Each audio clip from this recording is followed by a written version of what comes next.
नमस्कार दोस्तों, आप सभी का मेरे चैनल पे स्वागत है। आज हम भाई दूज की कथा सुनेंगे और तिलक करने का शुभ मुहूर्त जानेंगे। पंचांग के अनुसार कार्तिक माह के शुक्ल पक्ष की द्वितीय तिथि की शुरुआत 2 नवंबर 2024 की रात 8:22 पर होगी और इस तिथि का समापन 3 नवंबर 2024 रात 11:06 पर होगा। ऐसे में 3 नवंबर 2024 को भाई दूज का त्यौहार मनाया जाएगा। आइए जानते हैं भाई दूज की पूजा विधि और व्रत कथा। भाई दूज 2024 पर भाई को तिलक लगाने का समय सुबह 7:57 से 9:19 के बीच टीका करने का पहला मुहूर्त होगा। भाई दूज के दिन पूजा के दौरान इस मंत्र को ज़रूर बोलें। गंगा पूजे यमुना को, यमी पूजे यमराज को, सुभद्रा पूजे कृष्ण को, गंगा यमुना नीर बहे, मेरे भाई की आयु बढ़े। भाई दूज का त्यौहार भाई और बहन के बीच प्यार का प्रतीक है। इस दिन बहनें शुभ मुहूर्त में भाई को तिलक करती हैं और आरती के लिए थाली सजाती हैं। इस थाली में वह कुमकुम, सिंदूर, मिठाई, सुपारी, चंदन, फल फूल आदि सामग्री रखती हैं। इसके बाद वह भाई के माथे पर टीका लगाती हैं। फिर उन्हें फूल, पान, सुपारी, बताशे, सूखा नारियल और काले चने देती हैं और मिठाई खिलाती हैं। आखिर में भाई अपनी बहन को उपहार देते हैं। पूजन की सामग्री। भाई दूज के दिन पूजा की थाली में सिंदूर, फूल, चावल के दाने, सुपारी, पान का पत्ता, चांदी का सिक्का, नारियल, फूल माला, मिठाई, कलावा, दूब, घास और केला रखें, क्योंकि इन चीज़ों के बिना भाई दूज का पर्व अधूरा माना जाता है। भाई दूज की पारंपरिक कथा। एक बुढ़िया माई थी, उसके 7 बेटे और 1 बेटी थी। बेटी की शादी हो चुकी थी।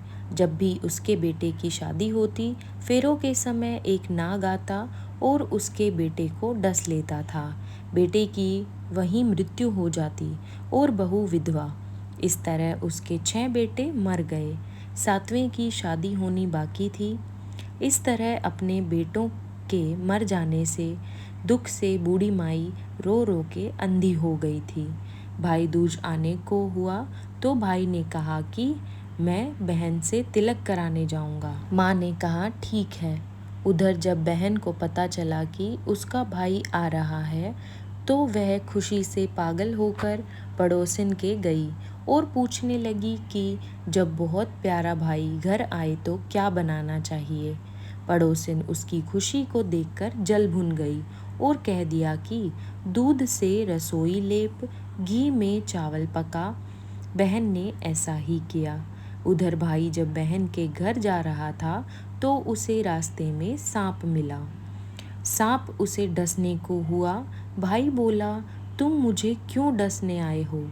सांप बोला, मैं तुम्हारा काल हूँ और मुझे तुमको डसना है।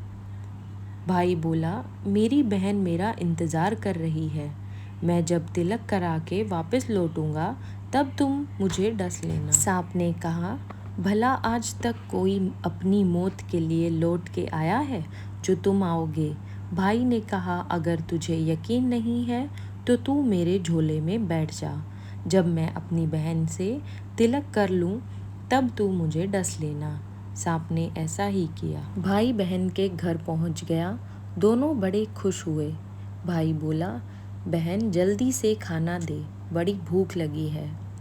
बहन क्या करे, न तो दूध की रसोई सूखे न ही घी में चावल पके। भाई ने पूछा, बहन इतनी देर क्यों लग रही है? तू क्या पका रही है? तब बहन ने बताया कि ऐसे ऐसे किया है। भाई बोला, पगली, कभी घी में भी चावल पके हैं या दूध से कोई रसोई लीपे हैं? गोबर से रसोई लीप, दूध में चावल पका।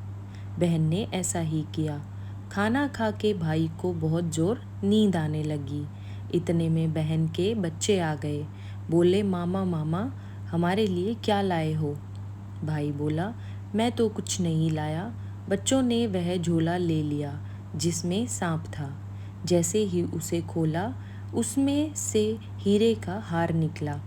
बहन ने कहा, भैया तूने बताया नहीं कि तू मेरे लिए इतना सुंदर हार लाए हो। भाई बोला, बहना तुझे पसंद है तो तू ले ले, मुझे हार का क्या करना। अगले दिन भाई बोला, अब मुझे जाना है, मेरे लिए खाना रख दे। बहन ने उसके लिए लड्डू बना के एक डब्बे में रख दिए।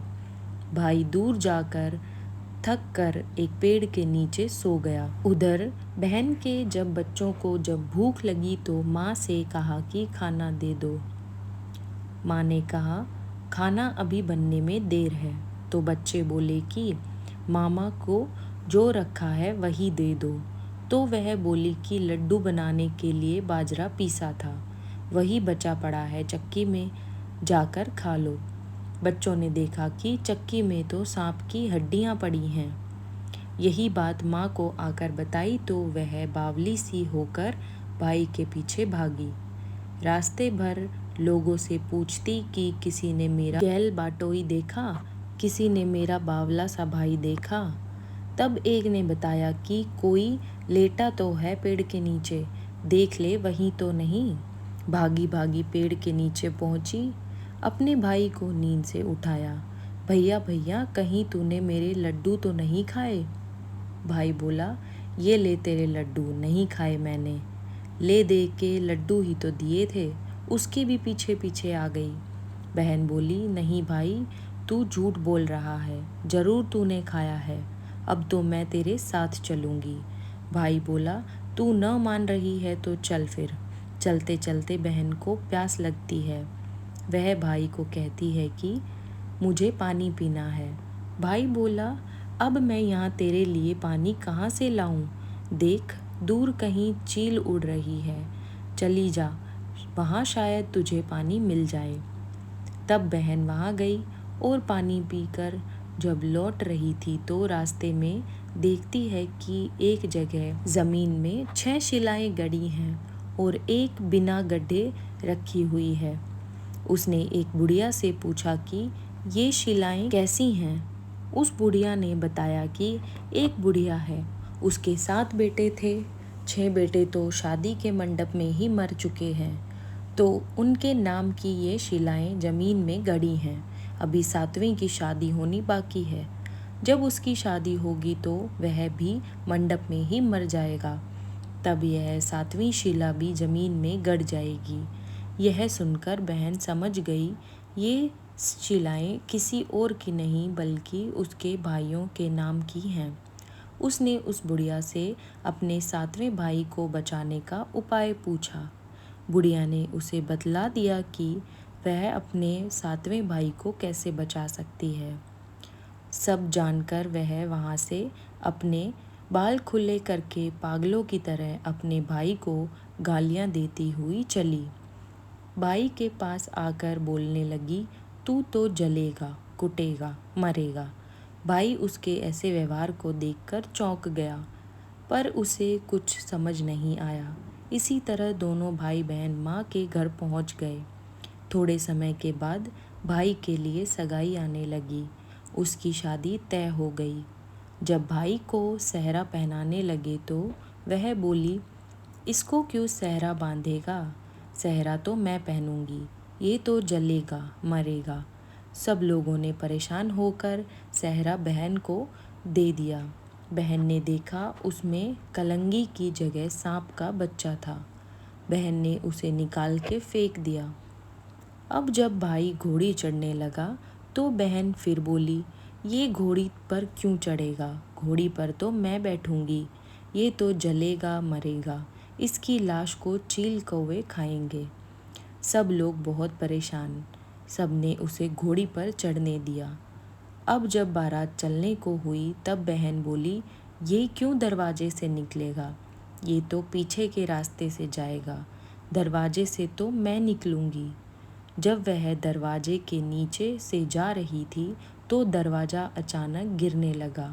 बहन ने एक ईंट उठाकर अपनी चुनरी में रख ली। दरवाज़ा वहीं की वहीं रुक गया।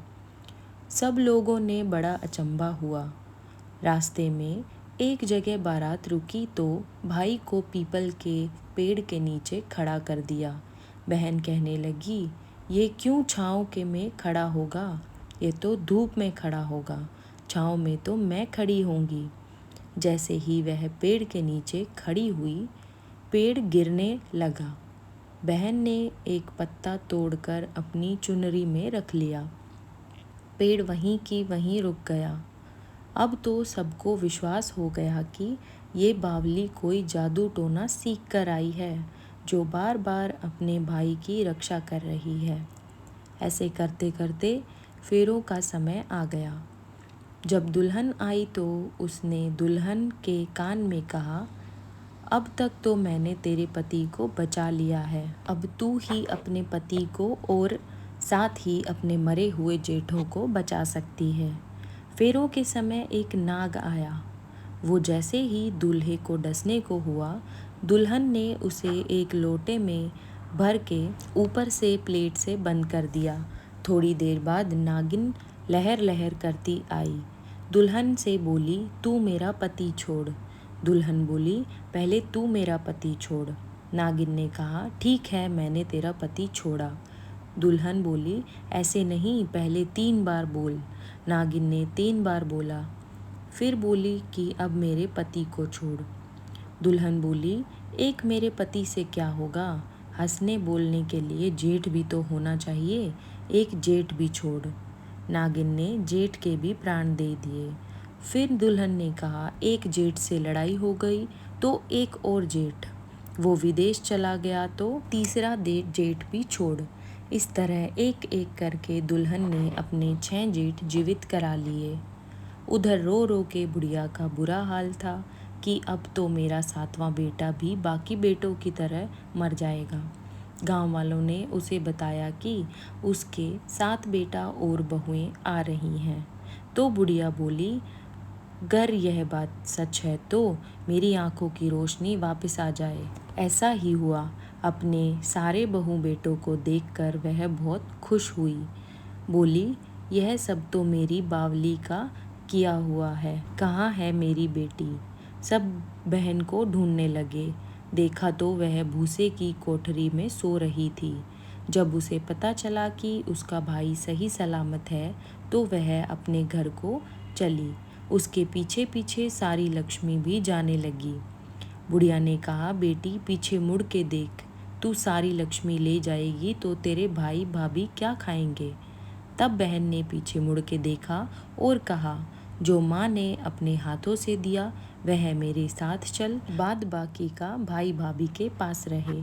इस तरह एक बहन ने अपने भाई की रक्षा की। हम उम्मीद करते हैं आपको हमारी आज की यह कहानी पसंद आई होगी। ऐसी ही वीडियोस के लिए हमारे चैनल को सब्सक्राइब ज़रूर कीजिए। धन्यवाद।